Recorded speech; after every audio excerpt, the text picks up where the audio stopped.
In June 2026, the World Cup returns to American soil. The United States enters the tournament fielding its golden generation, a roster stacked with talent operating at the highest levels of European club football. Yet raw individual talent has not translated into global dominance. Despite players like Christian Pulisic thriving in Europe, the national squad hit a ceiling at Qatar 2022, exiting in the round of 16. That ceiling is tied directly to the team's historical identity. For decades, the U.S. has relied on a scrappy underdog mentality, favoring physical effort and survival tactics over proactive, ball-dominant systems. To break this pattern, the U.S. brought in Mauricio Pochettino in September 2024. His mandate is strict. To compete for a trophy at home, the team must abandon the lovable underdog persona and learn to actively dictate the game on the pitch. The origin of that American underdog identity traces back to the 1950 World Cup in Brazil and a group stage match against England. The matchup was entirely lopsided. The English squad was heavily favored, loaded with professional stars. The Americans fielded a team of part-timers, men who worked as dishwashers and postmen back home. The U.S. secured a 1-0 victory, but it was not a masterclass in skill. Joe Gaetjen scored a single, scrappy goal just before halftime, and the team spent the rest of the match simply trying to survive.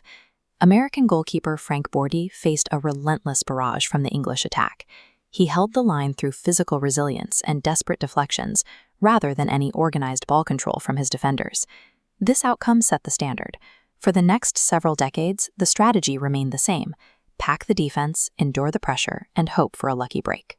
By the 2000s, that amateur survival instinct evolved into an athletic, transition-based system.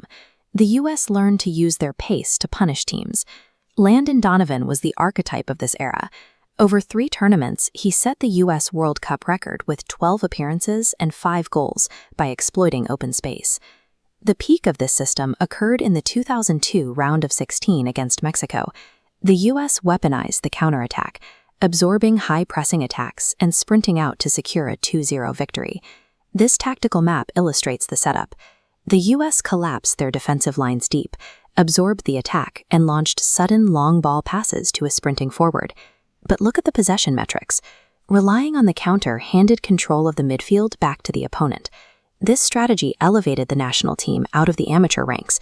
However, it created a ceiling against elite nations who could simply retain the ball and refuse to allow transition opportunities.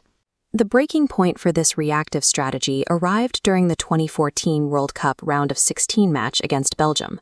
Belgium applied a massive volume of tactical pressure. They controlled the midfield, dominated possession, and easily bypassed the American structure to generate repeated shots on goal. The U.S. system suffered from what is essentially a defensive crutch. The entire tactical setup collapsed onto a single point of failure: the goalkeeper. Tim Howard kept the U.S. alive through extra time by making 16 saves, the highest number ever recorded in a single World Cup match. Howard earned the nickname Secretary of Defense. Yet that heroic effort masked a systemic tactical failure. A team only needs 16 saves when their system fails to stop the opponent from shooting. The exit exposed a blunt truth. A team cannot win a World Cup relying solely on their goalkeeper to absorb punishment. To win, you have to control the ball. Mauricio Pochettino's arrival in September 2024 represents a deliberate rejection of that reactive history.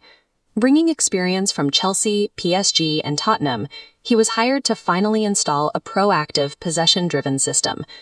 His strategy shifts the team's reliance away from the defensive third. Instead of absorbing pressure, the midfield is now tasked with holding the ball and dictating the tempo. Gio Reyna fits into this new setup. Despite limited club minutes, he offers the exact creative, possession-heavy engine that the U.S. has historically lacked. Reyna is expected to hold possession and connect the play directly to attacking threats like Juventus midfielder Weston McKennie. This bracket shows exactly where the new system will be tested. In June 2026, the U.S. will deploy this proactive strategy in Group D against Paraguay, Australia, and Turkey. While the offense transforms, the defense still requires stability. Right now in goal, Matt Freese and Matt Turner are directly competing to ensure the backline does not regress during this shift. The 2026 group stage is the ultimate stress test. If Pochettino's system holds, it will officially strip away the underdog label and establish the U.S. as a tactically modern global competitor.